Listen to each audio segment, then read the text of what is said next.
Scrub-a-dub-dub, what's in the tub, what's going on my subscribers? Ace here, and I am here with my CCL Season 2 Round 13 matchup? Yeah, it's 13, against young Chris, the head coach of the Saville Sableyes, and as you guys can see on that right side down there, I always think it's like the left side of my head, but then I remember, so it's like on the right side, but yeah, either way, we got this. He's got the Hoopa Unbound, and that makes his matchup so hard. Hoopa Unbound. There's a reason that thing has been moved to Ubers in Smogon, because this thing is a fucking savage.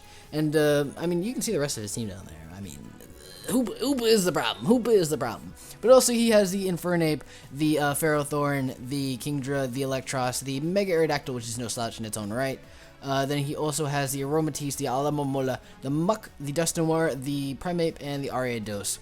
So overall, you know, like I said, his team probably revolves around that Hoopa and the Mega Aerodactyl in their own respects. He also has the Infernape and Kingdra, which are in their own rights, no slouches. They're problems in their own right, and I have to kind of address everything on his team there. I really expect him to bring more of his upper tier mons.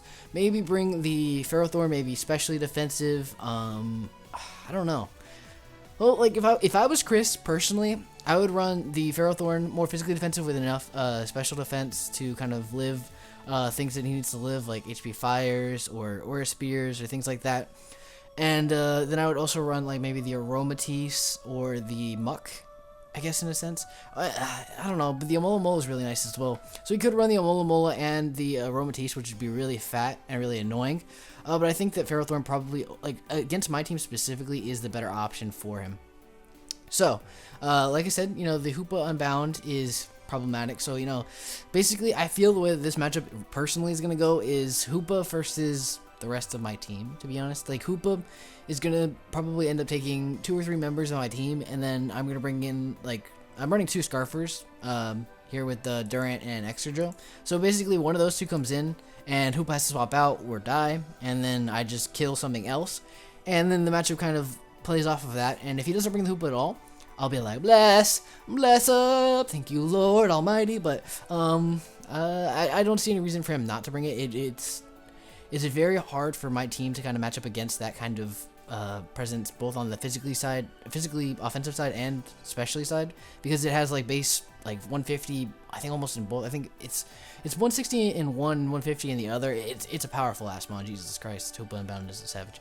But either way, the Ferrothorn is going to be a problem too, just because it's so fat, and it's going to like slowly whittle down parts of my team. So that's why, you know, I had to bring my kind of 2 Poison their core, just kind of block it out. But yeah.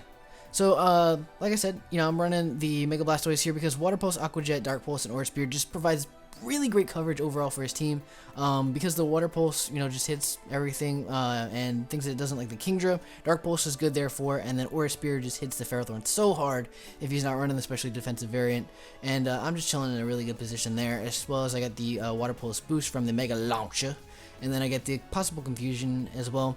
And the only thing that really wants to swap into that is either the Amolamola or the Aromatisse, which both Amoonguss and Weezing can really deal with in their own rights. Mostly Amoonguss. That's why I'm running the Assault Vest set, because it does wall those 2 with the Assault Vest just outright. And then it also allows me to have proper good kind of swap ins to Kingdra, because Kingdra, you know, has the sniper ability. So it's going to be getting crits. But even with crits, this Assault Vest, fat Amoonguss, this Mushroom Man is going to be drinking. He's going to be like... See those lips? Like, Amoonguss is ready. He's like, he's got that sucking straw. He's ready. He's ready. But he's got the HP Fire, Giga Drain, Clear Smog, and Sludge Bomb. HP Fire, obviously, for the Ferrothorn, Giga Drain. Just decent recovery against the Kingdra when he's going to be dropping Dracos and stuff. I want to be Giga Drain and getting that recovery back. And if it gets too far, I'm just going to pop out, you know, let something go down real quick, and then bring Amoonguss back in and be like, boy, what you doing? This spread allows me to just kind of live everything. The only thing that I'm not like straight out just living and being in a good position against is going to be the Hoopa Unbound with the Psyshock, because if it's Psyshocks, then I'm gone. I'm dead. I'm dead and gone. Unfortunately, I'm gone. But yeah. Yeah, that's just like overall, I needed this spread to kind of live things from the Kingdra, and as well as like I live overheats from the Infernape, as well as like close combat plus Mach Punch overheat. Like I'm just chilling in this position with the Amoonguss, and it's a really great. The Weezing here, like I'm running 2 poisons, which is kind of odd, but you know, I felt that this, like, other than the Hoopa, many members of his team really don't deal with this core specifically well, just because they're so fat and they don't get a lot of access to like Psychic or Extrasensory. So, you know, I felt I was in a really good position to kind of just like bring these two because like the Hoop Unbound blows them both back. But I have other mons that kind of like these two swap in for like not for free, but they swap in after something goes down, and then boop boop, just blow them away. And then if somebody else wants to swap in, they can catch all that damage because these two are heavy hitters. So that's kind of the approach I felt that I had to take against his team specifically. And then we have the Raikou here, chilling at the end here. Volt Switch, Thunderbolt, Extra Sensory, HP Fire. Just overall great coverage. Nice choice specs because I am really quick. This allows me to outspeed normal Infernape. Probably he's going to be, like, I would suspect a Focus Sash variant. So, I was like, I don't need to outspeed it, like, just 252 timid. I can just run 208 and then put some HP in there, allow me to live those Mach Punches in those clutch situations. And then choice specs just put so much damage in. If he doesn't bring Scarf Hoopa and I Volt Switch on that thing, he's taking like 60-70%. Oh boy, that's gonna be a lot of damage. And these two over here, Superpower, X Scissor, Iron Head, Thunder Fang for the Amola specifically because that thing is annoying in its own right, and I guess King Dread as well. Yeah. And then bam, Extra Drill here, X Scissor, Earthquake, Iron Head, Rapid Spin, because he has, possible Focus Sash, Infernape, sets up rocks. He also has the Ferrothorn, which is annoying, putting up the seeds. So, Rapid Spin is nice to just have there. Earthquake, X Scissor, and Iron Head. Just overall, great coverage. Between these two, I feel like I cover most of his team, to be honest. Maybe just all his team, to be honest. But it's nice to be able to swap between these two. And the reason I have to run Jolly is because Megarodactyl is so fucking fast. Base 150 is way too fast for a mon. But I mean, Megarodactyl is like a bird, so it deserves to be fast in its own right.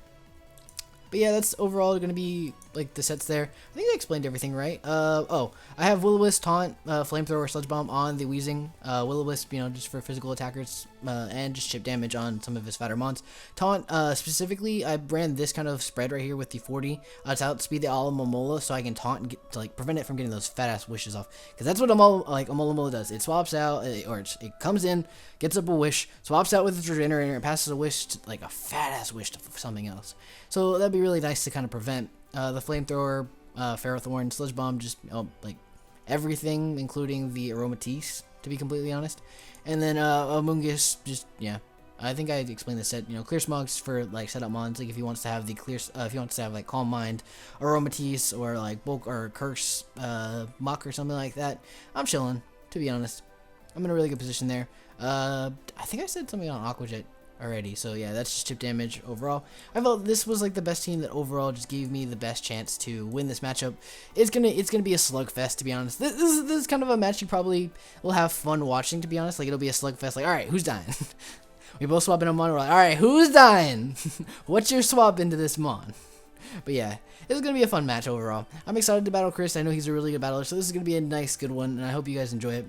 But yeah, let me know down in the comment section if you guys, think there's anything that I could have brought that would have been better prepared for me for this team. I just felt, this was the way that I had to do it. This is my kind of battle style, and this is the way that I would battle my team.